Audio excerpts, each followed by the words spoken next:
I'm joined now by Michigan State Senator and the author of the new book, Hate Won't Win, Mallory McMorrow. Thank you so much for taking the time. Thank you. I'm so excited to be here. Well, I am too, and you're coming to me from a state where the incumbent U.S. Senator Gary Peters has opted not to run for re-election, and so there's been a lot of a flurry of activity and questions about your own future in the state. I know that this has been kind of a question that's been asked of you a lot over the last few years since you first went viral for your speech on the floor of the state Senate. And so I wanted to give you the opportunity right now to see if you have an announcement that you would like to bring to my audience and the base more broadly. I certainly do. This is a big task ahead, especially in a state like Michigan. But yes, I am in. I am running for U.S. Senate. Awesome. Well, congratulations, first of all, on the decision to run.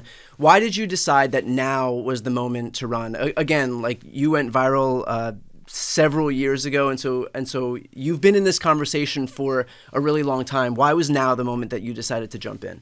Now is exactly the right moment. And for me, this is about a new vision for not only the state of Michigan, but also for the Democratic Party. I think a lot about what happened here in Michigan in 2024, where, yes, we have Senator Alyssa Slotkin, and that's amazing.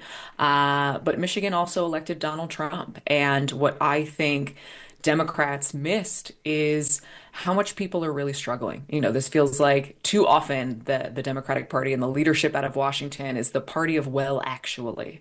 When people are telling us that they're Yeah. struggling, we say, well, actually, things are really great. I am a millennial. I am part of really the first generation that by and large is doing worse than our parents. So there are so many people who do not believe in an American dream, who cannot afford to buy a house, who cannot afford to start a family, let alone thinking about retirement or going on a vacation. And I'm excited to have the opportunity in this campaign to lay out a very clear vision for a new American dream as a stark contrast to the idea of make America great again. We're not going backwards, we are going forward, and we are rebuilding what it means to be a Democrat and what it means to be a Michigander in a way that hopefully the rest of the country is going to take notice of. Well, I want to dig into that a little bit. This idea of you being a millennial, I'm a millennial as well, and again, like we graduated into the Great Recession. This was Exactly. like we were the first generation to graduate into a worse like environment than our parents did, and to have worse expectations for job prospects, for healthcare, whatever it may be, than previous generations. Of course, like the notion of being able to buy a house or raise kids. I mean, there is a reason for that. And so, can you speak on this idea as you speak about like creating a new Democratic Party, this idea of generational change and the Democrats' unwillingness to embrace it, and how it's landed us kind of in the spot that we're in right now? So I think what we missed, at what Democrats missed, and really the Democratic leadership who got us to this place, and this is no discredit to anybody who is in leadership, but it is a very different time. To your point, you and I did graduate right into the recession, and we're struggling. I graduated with a degree from the University of Notre Dame with tens of thousands of dollars in student loan debt. I had had a great internship. I did not have any job prospects. I applied to probably more than 300 jobs. I worked at Urban Outfitters for minimum wage, folding clothes with other kids who were at college nearby who they asked me where I went to college, and when I said Notre Dame, they just looked at me and they were terrified. Like, if you're here, what hope is Yeah. there for the rest of us? And I spent a few nights living in the back of my car. The Affordable Care Act did not exist yet. I did not have health insurance. I have ADHD, and I left that largely untreated at the time, which probably made getting a job even harder. But there are just so many people in our generation and other generations who don't believe that the American dream is real. We're a generation that did everything right. If you work hard enough, you go through school, you go to college, or you go to a trade school, that it still doesn't add up. And that gave a window for Donald Trump and JD Vance and Elon Musk to rightly recognize people's frustration and anger with government and with systems, but it gave them permission to blow it up. So what we have to carve out as a new generation of Democratic leadership is to acknowledge the status quo did not work. And it does not work for a lot of people. We still have to defend the institutions, of course, but we have to build them into something new. It's not enough just to say that Donald Trump is ruining it, but there's an opportunity right now when I think even Trump voters here in Michigan look at what Donald Trump is doing and they say, this is not what I voted for. I did not vote for gutting of Medicare and Medicaid and the Department of Education. In a state like Michigan, people have no idea why we are fighting with Canada. Canada is our neighbor, Canada is our friend. But we need new leaders who feel and understand the fact that that trust is broken and is not there, acknowledge that things were not working, and are ready to lay out a vision for building something new that works for all of us. I would note that while Michigan doesn't understand why we're fighting with Canada, neither do the other 49 states or most countries around the world or Canada itself understand why we're fighting with Canada. I want to throw a clip on the screen of the speech that you made in the state Senate. Growing up, my family was very active in our church. I sang in the choir. My mom taught CCD. One day, our priest called a meeting with my mom and told her that she was not living up to the church's expectations and that she was disappointing. My mom asked why. Among other reasons, she was told it was because she was divorced and because the priest didn't see her at Mass every Sunday. So where was my mom on Sundays? She was at the soup kitchen with me. My mom taught me at a very young age that Christianity and faith was about being part of a community, about recognizing our privilege and blessings and doing what we can to be of service to others, especially people who are marginalized, targeted, and who had less, often unfairly. I learned that service was far more important than performative nonsense like being seen in the same pew every Sunday or writing Christian in your Twitter bio and using that as a shield to target and marginalize already marginalized people. People who are different are not the reason that our roads are in bad shape after decades of disinvestment, or that healthcare costs are too high, or that teachers are leaving the profession. I want every child in this state to feel seen, heard, and supported, not marginalized and targeted because they are not straight, white, and Christian. We cannot let hateful people tell you otherwise, to scapegoat and deflect from the fact that they are not doing anything to fix the real issues that impact people's lives. And I know that hate will only win if people like me stand by and let it happen. That kind of energy, I think, is so perfect for the time that we're in right now, because there was a sense of fight. And you spoke about this quite a bit in your book, Hate Won't Win. And admittedly, that was the chapter that I went to first. Like when I saw in the index that the speech was there, immediately went to that. Can you speak on this idea of a Democratic Party that has largely ceded this ground of being able to fight back for so long? I mean, look, since I've been in Democratic politics, I've watched the Democrats contend with people like Mitch McConnell and just know that we're just not going to be able to win, either because we don't have the tools, or if we have the tools, we're not willing to wield them. And yet you have folks who wield power so aggressively and shamelessly in a world where Merrick Garland doesn't even get a confirmation hearing because, God forbid, we have a confirmation hearing in an election year. And yet at the same time, you've got voting taking place right now, and Amy Coney Barrett can get a hearing and confirmation onto the court. And so can you speak on this idea of fight as it relates to you and your campaign? So something that's really important to me is knowing when to fight and how to fight, because I also feel like people right now are just so exhausted by the noise.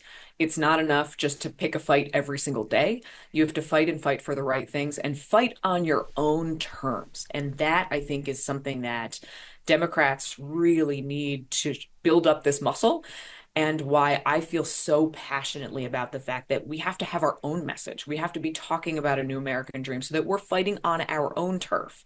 What Republicans are really good at is defining Democrats and defining the fight. And, I think it comes from a place of goodness and meaning well, but we are constantly on defense. When you think of how fights work, are you on defense or are you on offense? And something that I did in that speech now a few years ago I talked about myself. I talked about the fact that I was raised by my mom in the Catholic Church and what service meant. And even though what was lobbed against me was a smear that is typically levied against the LGBTQ community, I chose that moment to speak to a majority of people and convince people who look like me and have a background like me and are not directly impacted that we have another way forward. I was very intentional in saying people who are different are not the reason why healthcare costs are too high, or why teachers are leaving the profession, or why housing costs are too high, or why the roads are in disrepair. To take back the narrative and frankly point out what's happening right now. And Donald Trump is excellent at this. It is finding a scapegoat to deflect from the fact that they are not doing anything to actually improve people's lives. So it might make you feel good to throw a punch at somebody, but are you taking the narrative back? Are you getting back onto a playing field that you want to be on? Because people don't want what Donald Trump is selling, but they also don't know what the Democrats stand for. So we have to choose to fight and fight to take our own narrative back. And that is so spot on, and we have been the victims of that for so long, from as recently as the plane crash over the Potomac, where Republicans immediately came out and claimed that it was the result of DEI, going back to the, you spoke about Obamacare. When that was first released, because Democrats left this vacuum in messaging, in their narrative, Republicans were able to brand it as death panels, and it was responsible for Democrats getting slaughtered in the 2010 midterm election cycle. So for the better part of, since I've been doing this, since I've been alive and paying attention to politics, Democrats have always been slow to respond, and Republicans have always been able to capitalize on those vacuums, on those voids left by the Democrats' inability to message, inability to be aggressive, inability to get out there and fight and stand on business. And the result of that is that we are always, always, always on defense. We are always trying to bat back these villains that Republicans will put forward and claim are the cause of all of the problems in the world, from Hillary Clinton to George Soros and everybody in between. That's right. I think while I was reading your book, it really was a story of hope, and I'm curious how you keep the faith in a moment where everything does seem to be going in the wrong direction. I mean, even in the chapter about your speech, you spoke about the fact that you had largely resigned yourself to the fact that you weren't going to even run for re-election. And I think, objectively speaking, things have gotten much worse since that moment. And so, how do you how do you keep the faith? And how would you recommend that a lot of people who are watching right now, who do feel a sense of hopelessness and despair, and who don't have faith in the political process, hell, don't even have faith that our election systems are going to hold up in 2026 and 2028? What's your message to those people? So I think what is really incredible about this country is that despite how bad everything has gotten and how hopeless and powerless we could feel sometimes, I have to tell you, I've been having coffee hours and town halls in my district, and we had one just at a little shop in town. And the last time myself and the state rep held the same coffee hour, we had maybe 12 people. We had a lovely conversation around a table. The last time I did this, a couple of weeks ago, we had more than 200 people show up. And they are showing up en masse, and it's not just out of anger. They're not screaming at me. They're not demanding to know what I'm going to do. Because what I learned, and I detail in the book, is there were limits to what my title would allow me to do. But when I have people come out to these town halls, they're not asking what I'm going to do. They're asking what they can do. Who can they call? How do they use their voice? How do they write to a member of Congress? Is a letter more powerful than a form? What can they do to make a difference? And we've seen, even in this Trump administration, think about the first federal funding freeze. When that order came down and people showed up to their Head Start programs to drop their kids off and the doors were closed, they sounded the alarm very quickly. They started calling local news reporters. They were getting on the air. And within 48 hours, the Trump administration rescinded that order. To me, that is nothing but hope. That shows that all of us are a lot more powerful than we think we are, that this administration is not all powerful, that the margins in the US Senate and the Congress are very narrow, and that all of those elected officials at the end of the day have to go back to their voters and justify the work that they're doing. So that's what keeps me going is every time I go to an event, or I've started doing this thing on my Instagram, every week I throw up an AMA and ask me anything. I pop up a question box. I get hundreds of questions every single week from people who are paying attention, they're plugged in, they're engaged, they're putting their hand up and saying, "Put me in, coach, I'm ready." And if that doesn't give you hope, I don't know what does. Well, that's the perfect place to leave off. How can people who are watching, listening right now help your campaign? We have a big task ahead of us. This is going to be the biggest battleground race in the entire country. Please go to mcmorrowformichigan.com. Find out more, follow us on social media, tell your friends. I am going to need everybody on board to get this done and show the rest of the country there is a new way to do this. Well, I also want to put on the screen right now just a little moment from the book that I thought was so interesting, because this was years ago, after you had made that speech, and